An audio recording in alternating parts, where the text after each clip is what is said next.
ஓம் நமச்சிவாய வாழ்க. நாதந்தாள் வாழ்க. இமைப்பொழுதும் என் நெஞ்சில் நீங்காதான் தாழ் வாழ்க.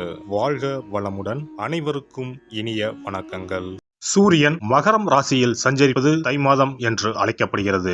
இதனை மகர மாதம் என்றும் அழைப்பார்கள். மகர ராசிக்குள் சூரியன் நுழைவதே மகர மாதம் ஆகும். பொதுவாக எந்த ஒரு நல்ல செயலையும் தை மாதத்தில் ஆரம்பிப்பதுதான் வழக்கம். இம்மாதத்தில் தான் சூரியன் தன்னுடைய வடதிசை பயணத்தை தொடங்குகிறார். உத்தராயண காலம் ஆரம்பமாகிறது. அதாவது தேவர்களின் உலகிற்கு தட்சிணாயனம் எனப்படும் 6 மாத இரவு காலம் முடிந்து உத்தராயணம் என்னும் 6 மாத பகல் காலம் ஆரம்பமாகும் என்பதே தை மாதத்தின் பெருமையாகும். தை பிறந்தால் வழி பிறக்கும் என்பார்கள். உத்திராடம் சிறந்த நட்சத்திரம். உத்திராடத்தில் பிள்ளையும் ஊர் எல்லையில் கொள்ளையும் என்பது பழமொழி. அதாவது உத்திராடத்தில் பிள்ளை பிறந்தால் உடனடியாக அவர்களுக்கு அருகிலேயே நிலம், வீடு அல்லது விளைநிலம் வாங்கும் யோகம் உண்டாகும். எனவே உத்திராடத்தின் ராசியான மகரத்தில் சூரியன் நுழைவது வெகு சிறப்பான ஒன்றாகும். தை மாதத்தில் பல்வேறு விரத நாட்கள் வருகின்றன.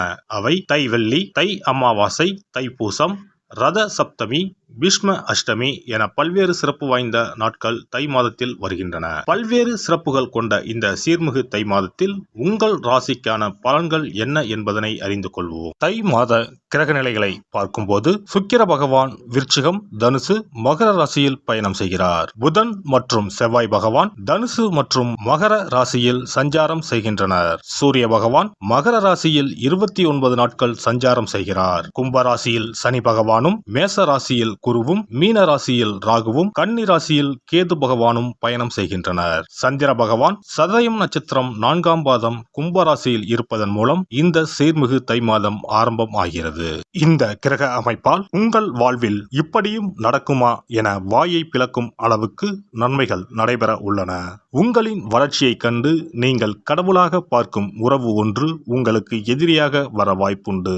அது யாராக இருந்தாலும் எவராக இருந்தாலும் உங்களிடம் இருந்து சற்று தள்ளி இருப்பதே உத்தமம். தனுசு ராசி அன்பர்களே, இந்த தை மாதத்தில் தான் இனிமையான உயர்வு சம்பவங்கள் நிறைய ஏற்பட போகிறது. குறிப்பாக மூலம் மற்றும் உத்திராடம் நட்சத்திரக்காரர்கள் அற்புதமான மகிழ்ச்சி ஏற்றங்களை சந்திக்க இருக்கிறார்கள். ராசிக்கு இப்போது ராகு கிரகம் மற்றும் சற்றே சரியில்லை. அதே நேரம் ராசிக்கு 5ஆம் இடத்தில் நிற்கின்ற ராசிநாதனான குரு பகவான் பலவித மேன்மைகளை மாதம் தொடங்கி 12 தினங்கள் முடிவதற்குள் ஏற்படுத்த உள்ளார். இது மட்டுமல்லாமல் 10ஆம் இடத்தில் நிற்கிற கேது பகவானும் மாதம் தொடங்கி 13 தினங்கள் முடிவதற்குள் விசேஷ இனிமை, உயர்வு, மாற்றங்களை தரப்போகிறார். மாதம் தொடங்கி 5 தினங்கள் முடிவதற்குள் யோகாதிபதி செவ்வாய் கிரகத்தால் புதிய அனுகூலம் ஒன்று பொருளாதார ரீதியாகவும் எதிர்கால முன்னேற்றம் குறித்த பல வகையிலும் ஏற்படும். குடும்பத்திற்குள் இனிமேல் சந்தோஷ மாற்றங்களை அடைவீர்கள். இதுவரை சச்சரவுகளாகவே அனுபவித்து வந்த ஆரோக்கிய நிலைமை இனி சங்கடத்தையும் விரயத்தையும் ஏற்படுத்தாது. கடன், காரிய இழுபறி, பண பிரச்சனைகள், தொந்தரவுகள், உத்தியோக இடப்பொறுப்பு, பதவி விஷய பிரச்சனைகள், வம்பு, வழக்கு, கோர்ட், காவல்துறை விவகாரங்கள் அனைத்திற்கும் தீர்வு ஏற்படும். தொழில், வியாபாரம், நிர்வாகம், அயலூர், அயல்தேச பட்ஜெட், பெரிய முதலீடு திட்டங்கள் அனைத்துக்கும் லாபகரமான திருப்புமுனை காத்திருக்கிறது. வாரிசுகளுக்கான திருமண சுபகாரிய விஷயங்களில் இழுபறி நீங்கி 3வது வாரத்தில் நிறைவேறும்.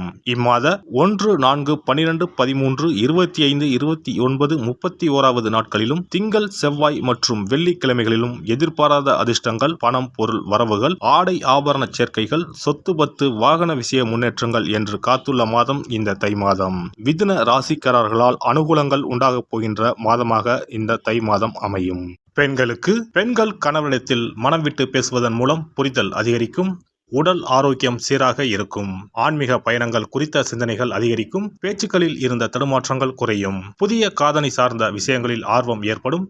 அக்கம் பக்கம் இருப்பவர்கள் ஒத்துழைப்பாக இருப்பார்கள். உடன் பிறந்தவர்களிடம் இருந்து வந்த கருத்து வேறுபாடுகள் நீங்கும். மாணவர்களுக்கு கல்வியில் இருந்து வந்த மந்தத்தன்மை குறைந்து முன்னேற்றம் ஏற்படும். விளையாட்டு விஷயங்களில் திறமைகளை வெளிப்படுத்துவீர்கள்.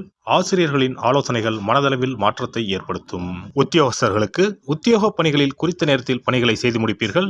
உணர்வு பூர்வமாக செயல்படுவதை தவிர்ப்பது நல்லது. சக ஊழியர்களின் செயல்பாடுகளில் கவனத்துடன் இருக்கவும் மற்றவர்கள் பற்றிய கருத்துக்களை குறைத்துக் கொள்வது நல்லது.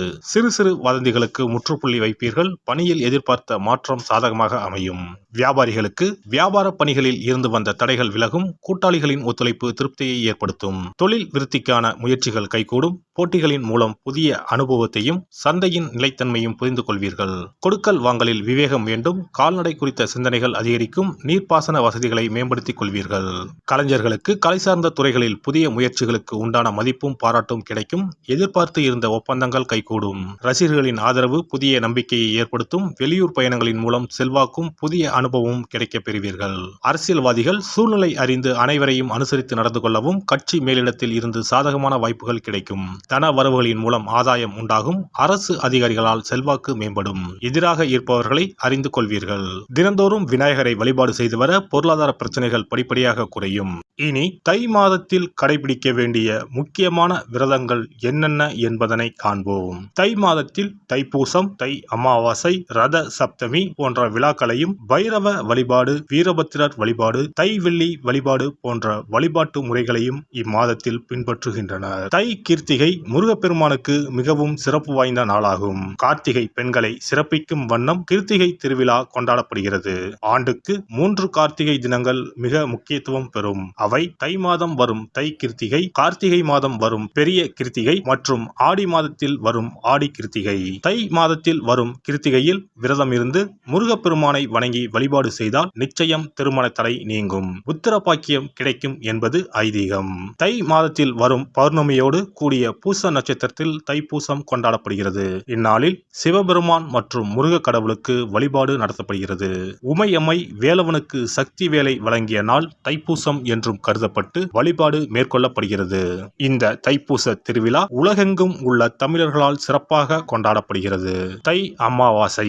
தை அமாவாசை அன்று மக்கள் தங்கள் முன்னோர்களுக்கு தர்ப்பணம் எனப்படும் வழிபாட்டினை மேற்கொள்கின்றனர். ஆறு, குளம், கடல் போன்ற நீர்நிலைகளில் இவ்வழிபாடு மேற்கொள்ளப்படுகிறது. தை மாத அமாவாசையும் ஆடி மாத அமாவாசையும் மகாலய அமாவாசையும் முன்னோர்களுக்கான வழிபாட்டிற்கு உகந்தவை என கருதப்படுகின்றன. இவ்வழிபாட்டின் மூலம் தாங்கள் செய்த பாவங்கள் நீங்குவதாகவும் குழந்தை பேறு, குடும்பத்தில் ஒற்றுமை, சுபிட்சம், மகிழ்ச்சி ஆகியவை கிடைப்பதாகவும் கருதப்படுகிறது. ரத சப்தமி. ரத சப்தமி என்பது தை மாதத்தின் வளர்பிறையில் வரும் சப்தமி திதி அன்று கொண்டாடப்படுகிறது. இந்நாளில்தான் சூரியன் தனது வட அரைக்கோள பயணத்தை தொடங்குகிறார். இந்நாளில் விரதம் மேற்கொள்வதால் ஆரோக்கியம், நோய் இல்லாமை, செல்வம், புத்திர பேறு, நீண்ட ஆயுள், பகைவர்களை வெல்லும் சக்தி, வெற்றி, நிலம், தானியம், புண்ணியம் ஆகியவை கிடைக்கும். மேலும் மனக்கவலை, வியாதி ஆகியவற்றை நீக்கும். வழியில்லாமல் தவிக்கும் போது வழிகாட்டும் இந்த ரத சப்தமி. பைரவ வழிபாடு. தை மாதத்தில் வரும் முதல் செவ்வாய்க்கிழமையில் இவ்விரதம் கடைபிடிக்கப்படுகிறது. தாமரை பூ மாலை, வில்வ மாலை, தும்பை பூ மாலை, சந்தன மாலை ஆகியவை பைரவருக்கு உகந்ததாக கூறப்படுகிறது. வாசனை பூக்களில் மல்லிகை பூவை தவிர்த்து மற்ற அனைத்து பூக்களும் பைரவருக்கு சமர்ப்பிக்கப்படுகின்றன. சனித்தோஷம் முழுமையாக அகல கால பைரவருக்கு விரதம் இருப்பது விசேஷம். வீரபத்திர வழிபாடு. வீரபத்திர வழிபாடு என்பது செவ்வாய் தோறும் ஓராண்டு காலம் கடைபிடிக்கப்படுகிறது. ஓராண்டு வழிபட முடியாதவர்கள் தை மாத செவ்வாய்க்கிழமையில் மட்டுமாவது இந்த வழிபாட்டினை கடைபிடிக்கலாம். இவ்வழிபாட்டை மேற்கொள்வதால் நீங்காத தடையும் நீங்கும், தீராத பகையும் தீரும், நவ கிரக பாதிப்புகளில் இருந்து நம்மை காக்கும். தை வெள்ளி வழிபாடு. உத்தராயண காலத்தின் ஆரம்ப மாதமான தையில் வரும் வெள்ளிக்கிழமையில் அம்மன் வழிபாடு மேற்கொள்ளப்படுகிறது. அன்றைய தினங்களில் அபிராமி அந்தாதி, சௌந்தர்ய லகரி உள்ளிட்ட அம்மன் குறித்த பாடல்களை பாடி வழிபாடு மேற்கொள்ளப்படுகிறது. தை மாதத்தில் வரும் திருவிழாக்களை கொண்டாடி வழிபாட்டு முறைகளை பின்பற்றி இறையருள் கிடைக்கப்பெற்று வளமான வாழ்வு வாழ்வோம். எல்லாம் வல்ல இறையருளால் நீங்களும் உங்கள் அன்பு குடும்பமும் உடல் நலம், நீலாயுள், நிறை செல்வம், உயர் புகழ், மெய்ஞானம் ஓங்கி வாழ்க வளமுடன்.